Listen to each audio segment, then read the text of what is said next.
নমস্কার বন্ধুরা, welcome to SD unique sports. তো ইস্ট বেঙ্গল কিন্তু ইস্ট বেঙ্গলের মতোই কামব্যাক করলো। আইএসএল এর ইতিহাসে কিন্তু এটা ইস্ট বেঙ্গলের সব থেকে সেরা কামব্যাক, আর এই সিজনের তো one of the best match মনে হয় আজকে আমরা দেখতে পেলাম, যেখানে ইস্ট বেঙ্গল 2-0 ফার্স্ট হাফে পিছিয়ে সেখানে 4-2 ইস্ট বেঙ্গল ম্যাচটাকে বার করে নিয়ে গেল। হাতে বিদেশি কারা? হাতে বিদেশি মাত্র 3টে, হিজাজি, হেক্টর, ক্লেটন। আর বাকি 3 বিদেশি তারা কিন্তু মাঠেই নেই, মাঠের বাইরে 2জন রয়েছে, আরও একজন দেশে ফিরে গেছে। আর অপরদিকে পাঞ্জাবের কাছে এত ভালো শক্তিশালী দল, পয়েন্ট টেবিলে তারা এত ভালো জায়গায় রয়েছে, তবুও প্লেয়াররা দেখালো যে জার্সির জন্য লড়তে হয়। শেষে যখন ক্যাপ্টেন ক্লেটন সিলভা মাঠ ছেড়ে মাঠের বাইরে বেরিয়ে যাচ্ছে, সমর্থকরা কিন্তু হাততালি দিতে শুরু করলো ক্লেটনের জন্য। ক্লেটন কিন্তু গোটা মাঠ করছিল। আলাদাই কিন্তু আজকে ম্যাচ হয়েছে। আর ভিষ্ণুর কথা কি বলবো, আজকে তো পুরো অবতার। এলো, দেখলো, গোল করলো, গোল করালো, ম্যাচ জেতালো, সব কিছু করেছে। আর সুযোগের সদ্ব্যবহার কি করে করতে হয় সেটা কিন্তু ডেভিডকে দেখে শেখা উচিত। ভাই যতটা চান্স পেয়েছে ততটা নিজের সেরাটা দিয়েছে, গোল করেছে, গোলের ক্ষেত্রে বল তৈরি করেছে, আরো চান্স ক্রিয়েট করেছে। একটা গোল নয়, বাতিল হলো অফসাইডের জন্য, কিন্তু যে লড়াইটা করেছে এই লড়াইটাই আমরা দেখতে চাই। খেলায় হার জিত থাকবে, কিন্তু এই যে লড়াই, সেই লড়াই কিন্তু ফিরিয়ে এনেছে অস্কার ব্রুজন। সত্যি যখন অস্কারের সাইনিং আর ইস্ট বেঙ্গলের সোশ্যাল মিডিয়ায় পোস্ট যে নিয়তির খেলা এটা কেজে ঘোরাবে, ও ভাই সত্যি খেলা ঘোরাতে এসেছে অস্কার। আর তোমাদের মনে থাকবে যারা SD unique sports channel follow করো, তাদের বলেছিলাম এই দলে ভাই অস্কারের মতন একজন কোচ দরকার, যে কিন্তু প্রত্যেকটা প্লেয়ারের কাছ থেকে খেলাটা বার করে আনবে। আজকে যখন 2-0 অবস্থায় ইস্ট বেঙ্গল হারছে ফার্স্ট হাফে, সেখানে সেকেন্ড হাফে ইস্ট বেঙ্গল ম্যাচটা থেকে একটা পয়েন্ট আনতে পারবে, বেশিরভাগ সমর্থকই সেটা আশা করেনি। আর সেই জায়গায় অস্কার দেখালো যে না না, আমরা এখনো 3 পয়েন্ট পেতে পারি, এখনো 45 মিনিট আমাদের হাতে রয়েছে। প্রত্যেকটা প্লেয়ার নিজেদের সেরাটা দিয়ে খেলেছে মাঝ মাঠে, যেখানে প্লেয়ার নেই, হাতে কোনো অপশান নেই মাঝ মাঠে প্লেয়ার নামানোর মতন। জিকসন, লালকাট, সাউল নেই, মাধি নেই, কেউ নেই। সেখানে মাঝ মাঠে আনোয়ার আলীর সঙ্গে সৌভিক চক্রবর্তীকে খেলিয়ে দেওয়া। ডিফেন্সে পরিবর্তন হয়ে গেল হঠাৎ, যেখানে আনোয়ার আলী ডিফেন্সে লিড করছিল, সেখানে আনোয়ার মাঝ মাঠে এসে যাওয়ার পর হেক্টর, যে কিন্তু ইঞ্জুরি নিয়ে ভুগছিল, তাকে নামিয়ে দেওয়া হলো। সেই হেক্টরও কিন্তু সেরাটা দিয়ে খেলার চেষ্টা করেছে। ভুলভ্রান্তি হবেই, তাতেও যা খেলেছে সেরা খেলেছে। রাকিবের প্রথম দিকে ভুল করছিল, আর রাকিব শেষের দিকে যেভাবে প্লেয়ারদের আটকাচ্ছিল, আটকে যেভাবে গ্যালারিকে চাঙ্গা করছিল, আলাদাই পারফরমেন্স রাকিবের কাছ থেকে দেখতে পেলাম। আজকে কিছুটা হলেও অফ কালার ছিল মহেশ, প্রতিদিন প্রতি প্লেয়ার চলে না। মহেশকে সেকেন্ড হাফে চেঞ্জ করে ভিষ্ণুকে নামানোটা একদম ম্যাচের টার্নিং পয়েন্ট। এখান থেকেই কিন্তু ম্যাচ বেরিয়ে গেল। আমরা যখন লাইভে ছিলাম তখনই বলছিলাম যে কে এসে ম্যাচ পরিবর্তন করতে পারবে, সেরকম কোনো বড় নাম নেই, কিন্তু ভিষ্ণু দেখালো যে ভাই আমি খেলতে পারি, আমার মধ্যে খেলা রয়েছে, আমাকে সুযোগ দিলে আমি কিন্তু কিছু করে দেখাতে পারি।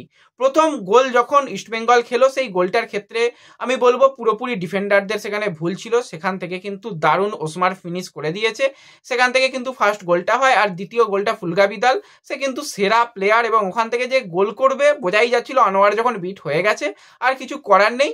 আর এই ক্ষেত্রে আমি বলবো গিলের কিছুটা ভুল। প্রতি ম্যাচেই দেখি গিল ফার্স্ট বারটাকে কিন্তু ঠিকঠাকভাবে ব্লক করতে পারে না, নয় বসে পড়ে, নয় কিছু ভুলভাল করে ফেলে। আর একটু গিলকে এই জায়গাতে ঠিক করতে হবে। বাদ বাকি ক্ষেত্রে গিলও 2-3টে দারুণ সেভ দিয়েছে। শেষের দিকে যেভাবে একটা সেভ দিয়েছে, ফার্স্ট হাফে লুকা যেভাবে অ্যাটাক করেছিল সেখানে যেভাবে সেভ দিয়েছে, দারুণ সেভ দিয়েছে। আর লালচুংডুঙ্গার কথা আলাদাই করে বলতে হয়। ফার্স্টের দিকে যখন লুকা গিয়েছিল, সেই জায়গাতে একটা লালচুংডুঙ্গা এসে দারুণভাবে ব্লক করেছিল। আরও 2-3টে ক্ষেত্রে দারুণভাবে কিন্তু ব্লক করেছিল। যেই লাল পুরো খেলা ভুলে গিয়েছিল, আমরা মনে করছিলাম যে এই লালের কাছ থেকে শুধু ভুল ছাড়া আমরা কিচ্ছু দেখতে পেতাম না। সেই লালের কামব্যাকটা সত্যি একটা অসাধারণ কামব্যাক।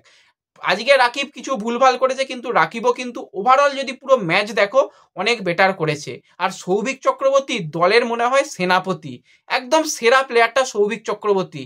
সৌভিকের থেকে অ্যাটাক তৈরি হচ্ছে, সৌভিক গিয়ে ব্লক করছে, সৌভিক গিয়ে ডিফেন্স করছে, সৌভিক গিয়ে একদম আপফ্রন্টে লোক বাড়াচ্ছে, সব জায়গাতে সৌভিক নিঃশব্দে কিন্তু সৌভিক দাস সেরা খেলছে। দুটো ক্ষেত্রে, দুটো গোলের ক্ষেত্রে কিন্তু সৌভিক চক্রবর্তীর কাছ থেকেই অ্যাটাক শুরু হয়েছিল। একটা ক্ষেত্রে সৌভিক ক্লেটনকে দেয়, ক্লেটন থেকে রাকিব যায়, সেখান থেকে যেই গোলটা হলো সেটাও সৌভিকের কাছ থেকে শুরু হলো। যেটা রেড কার্ড হলো, ডবল ইয়েলো কার্ড হয়ে পাঞ্জাবে রেড কার্ড হলো, সেটাও সৌভিক চক্রবর্তীর পাস থেকেই কিন্তু ওখানে বলটা পেয়েছিল বিষ্ণু, সেখান থেকে রেড কার্ড হলো। তো সৌভিক চক্রবর্তী এক কথায় অসাধারণ। আর গোলগুলোর ক্ষেত্রে কি বলবো, আমার মাথাতেই মনে আসছে না যে কিভাবে গোলগুলো হলো। প্রথম গোলটা মনে আছে রাজাজি, যাই হোক অনেকদিন বাদে হিজাজি রাজাজি গোল পেয়েছে, আমি তো খুব খুশি। হিজাজির কাছ থেকে গোল দেখলে একটা আলাদাই আনন্দ হয়। আর ক্লেটন আজকে কিন্তু প্রত্যেকটা সেট পিস দারুণ করেছে। প্রথম যেটা ডেভিডের জন্য রেখেছিল, ডেভিড গোল করেছিল অফসাইডের জন্য, একদম মানে একদম পারফেক্ট সেট পিস ছিল। একটা খালি সেট পিস, সেটা কিন্তু ওই নিখিল প্রভুর মাথায় লেগে ডিফ্লেক্ট হয়েছিল। আর এই সেট পিসটার ক্ষেত্রে যেটা হিজাজি গোল করলো, একদম বল সাজিয়ে দেওয়া সেট পিস, সেখান থেকে হিজাজি উঠেছিল, সেখানে ইভান ছিল, ইভান কিছু করতে পারেনি। আর হিজাজি সুন্দর ফিনিশিং, সেখান থেকে ইস্টবেঙ্গল প্রথম গোলটা করে। দ্বিতীয় গোলটার ক্ষেত্রে খুব সম্ভবত দ্বিতীয় গোলটা করেছে ভিষ্ণুই মনে হচ্ছে, কারণ পরপর গোলগুলো হয়েছে। তো দ্বিতীয় গোলটা ভিষ্ণুর কাছ থেকে, ভিষ্ণু সেক্ষেত্রে রাখি বল রেখেছিল, ডিফ্লেক্ট বল ভিষ্ণুর কাছে আসে, ভিষ্ণু ফিনিশ করে, হ্যাঁ প্লেয়ারের গায়ে ডিফ্লেক্ট হয়েছে কিন্তু ভিষ্ণুর নামে গোলটা দেওয়া হয়েছে। তৃতীয় গোলটার ক্ষেত্রে ওই একই ব্যাপার, সৌভিক চক্রবর্তী থেকে ক্লেটন সিলভা থেকে কিন্তু ওখানে নন্দকুমার, আর নন্দকুমারের ক্রস, সেখান থেকে ভাই ডিফ্লেক্ট বল গোল হয়ে যায়।